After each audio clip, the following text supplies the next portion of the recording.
Donc, page 72, d'accord? La proposition subordonnée relative. Oui, à Salah, suis avec moi. Yalla, Marie, la consigne.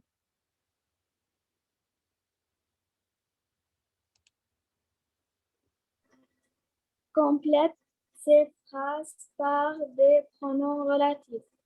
Ça y est, on va compléter les phrases par des pronoms relatifs. Avant de compléter les phrases, qui peut me rappeler? Rappelle-moi, Yalamar, quels sont les pronoms relatifs que je peux utiliser? Qui, que, quoi, dont, où, laquelle, lequel. Très bien. Lequel, Alors, les pronoms relatifs. Très bien. Les pronoms relatifs sont ya Salah. Salah, je veux voir ton visage. Suis avec moi. Très bien. Les pronoms relatifs sont qui, que, quoi, dont, où, lequel, laquelle et ses dérivés, c'est-à-dire lesquels, desquels, auquel, duquel, etc. D'accord, Rama? Alors, selon la phrase, on a déjà travaillé comme cet exercice sur le livre. Selon la phrase, je veux ajouter le pronom relatif convenable. D'accord? Yeah. Le Liban est un pays. Lamar, le Liban est un pays. dont. Un pays, c'est un lieu, n'est-ce pas? Oui. Quel pronom il faut ajouter? Où. Où? Le Liban est un pays où? Accent grave sur le U. Où les élèves apprennent à parler continu.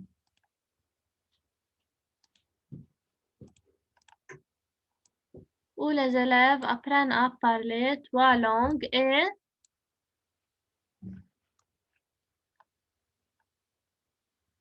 donc toujours lorsque j'indique un lieu. Où est l'antécédent de où?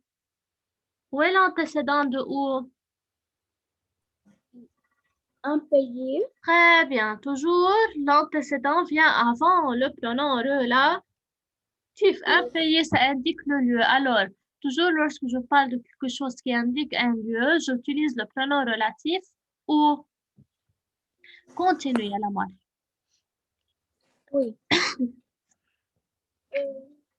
Les élèves apprennent à parler 3 langues Et beaucoup de touristes visitent. Et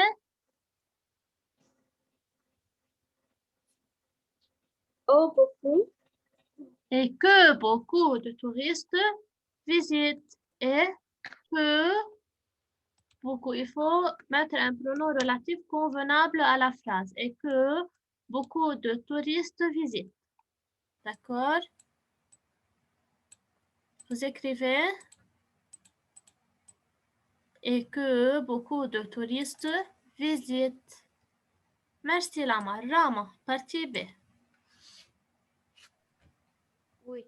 Cézanne est un peintre. Cézanne est un peintre. Quel pronom je peux utiliser? A longtemps vécu dans le midi de la France. Est un peintre. Oui, quel pronom je peux utiliser? Qui? Très bien. Qui a longtemps vécu dans le midi de la France. Qu'est-ce qu'il a ce peintre? Il a longtemps vécu dans le midi de la France. D'accord? Ces tableaux, j'aime beaucoup, représentent de nombreux paysages. Ces tableaux que j'aime beaucoup.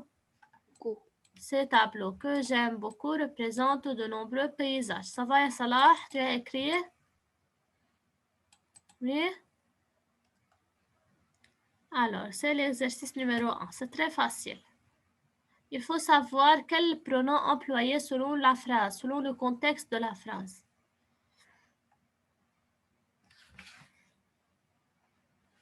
Yeah. Numéro 2, c'est très facile. Vous allez le travailler seul et on corrige après. Je vous donne 10 minutes pour le travailler tout seul.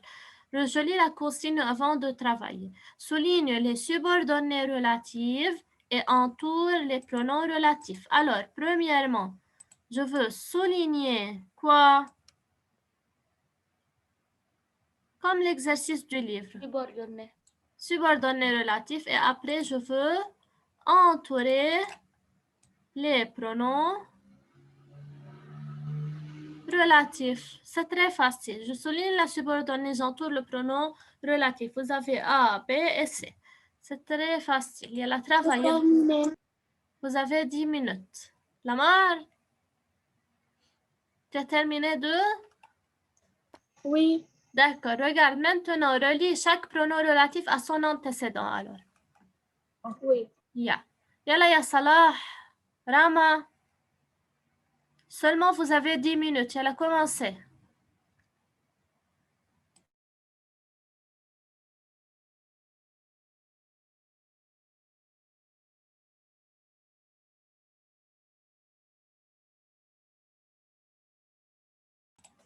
Alors, les élèves, ya.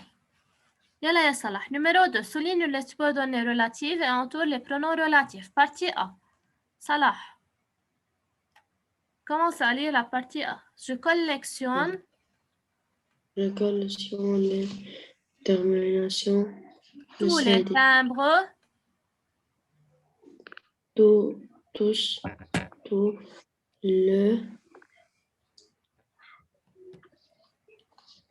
les timbres que je peux trouver. مش هيدا اللي بيناتهم حتى الجو. D'accord. Alors, le pronom relatif, c'est que. Mais on va essayer de parler en français, ya Salah. Très bien. Alors, j'entoure que est le pronom relatif. Très bien. Maintenant, où est la subordonnée relative? Toujours la subordonnée, c'est où, ya Salah?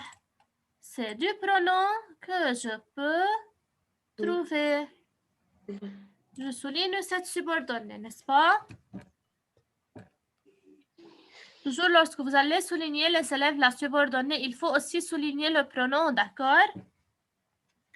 Que je peux trouver, c'est la subordonnée relative. Et continue. Et qui représente des paysages. Est-ce qu'il y a autre pronom relatif, ya Salah? Comment? Est-ce qu'il y a un autre pronom relatif dans cette phrase? Non. Regarde bien. Oui. Qui, n'est-ce pas? Très bien. Oui.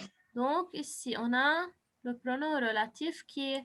Et où est la subordonnée? C'est qui représente des paysages, n'est-ce pas? C'est la subordonnée relative. Si je demande la mare, merci Salah, très bien, je suis très contente. Si je te demande, la mare, de me dire où est l'antécédent de que? Où est l'antécédent de que? Oui, timbre et timbre. Les timbres, très bien. Alors, l'antécédent de que, c'est les timbres, c'est-à-dire ce qui vient avant le pronom relatif, je l'appelle antécédent. D'accord? Il y a le relié que à son antécédent. Et aussi l'antécédent de qui, lorsqu'il y a un et, toujours l'antécédent est le même. C'est-à-dire les timbres, c'est aussi l'antécédent de qui aussi. D'accord? Alors, les timbres à ou bien que et qui ont le même antécédent qui est le timbre. Ça va? Partie B, Yarama. Oui.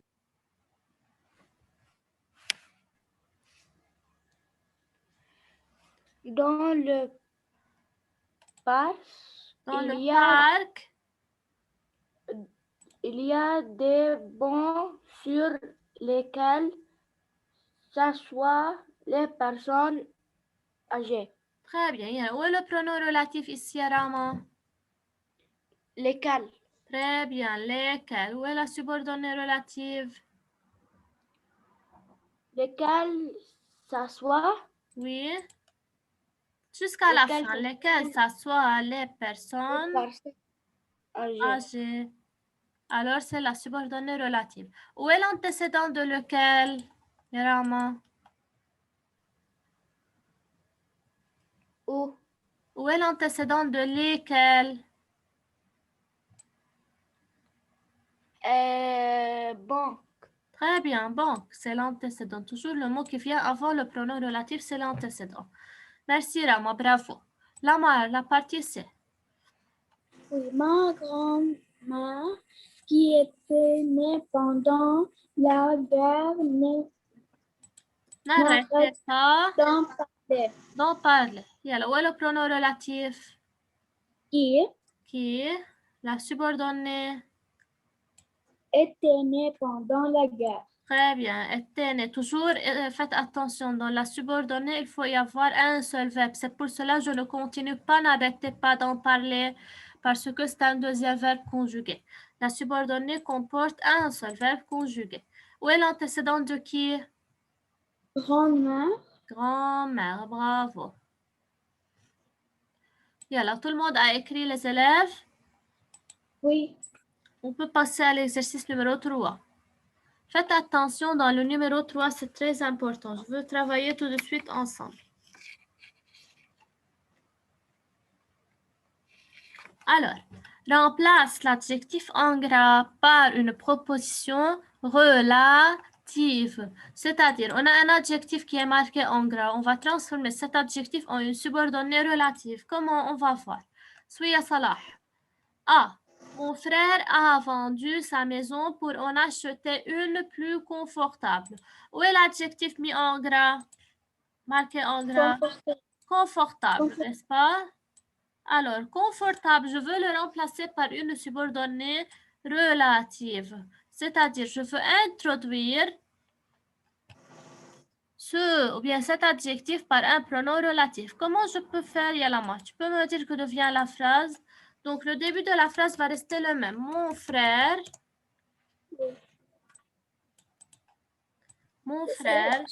a vendu sa maison. Madame, Oui. est-ce qu'on peut barrer encore plus? Oui. Avec confortable. Non, on peut la laisser, tu vas voir maintenant. Alors, je veux dire, mon frère a vendu sa maison pour, n'écrivez pas maintenant, pour en acheter une. Comment elle est cette maison? Une Oui. qui est plus confortable. Très bien, tout simplement, qui est plus confortable.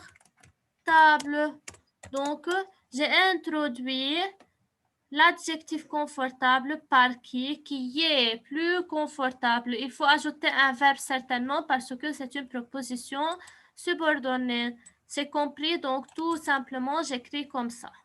Ça va les élèves? Yalla, écrivez. Essayez de travailler partie B tout seul. Donc, partie B maintenant. Elle m'a offert ses patins neufs.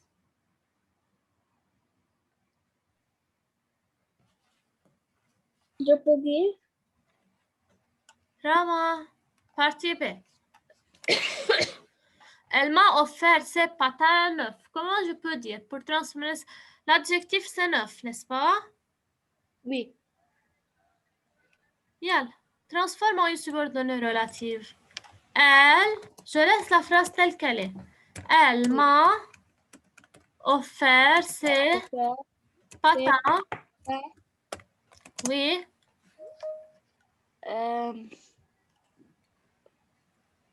Ses patins. Comment sont ses patins?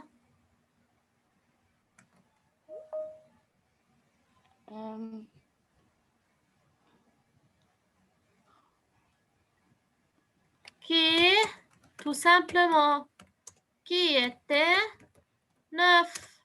N'est-ce pas? Toujours avant l'adjectif, je la remplace par une subordonnée.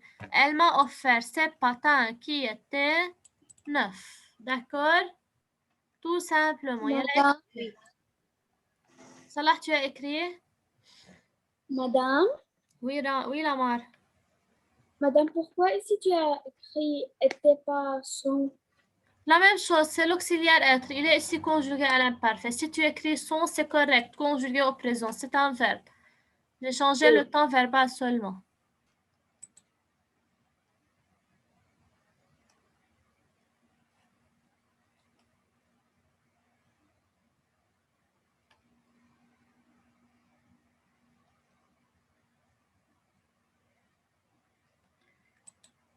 Lorsque vous terminez les élèves, on va écouter une chanson pour la fête des mamans.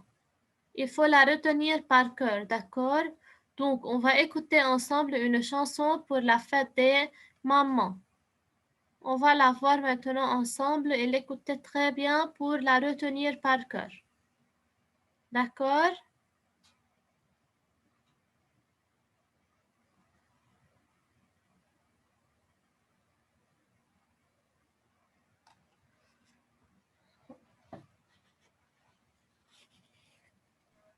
Je terminais. Tu as terminé, Salah? Tout le monde a terminé? Oui. Yeah. Donc, on a terminé tout ce qui concerne la subordonnée relative. Est-ce que quelqu'un a des questions, les élèves? Tout est clair? Non.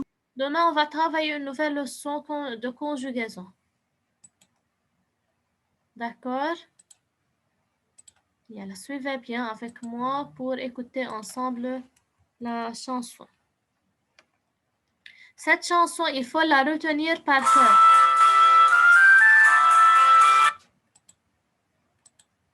Ça va?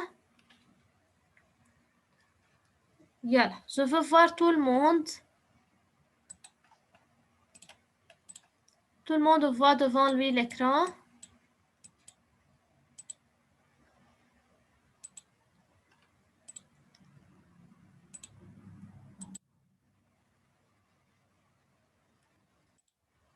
Pour la première fois, on va écouter seulement sans rien dire. Après, j'explique et on retient par cœur. À chaque jour, on va la voir pour la retenir par cœur. Yeah. Vous voyez la vidéo devant vous? Oui. Yeah.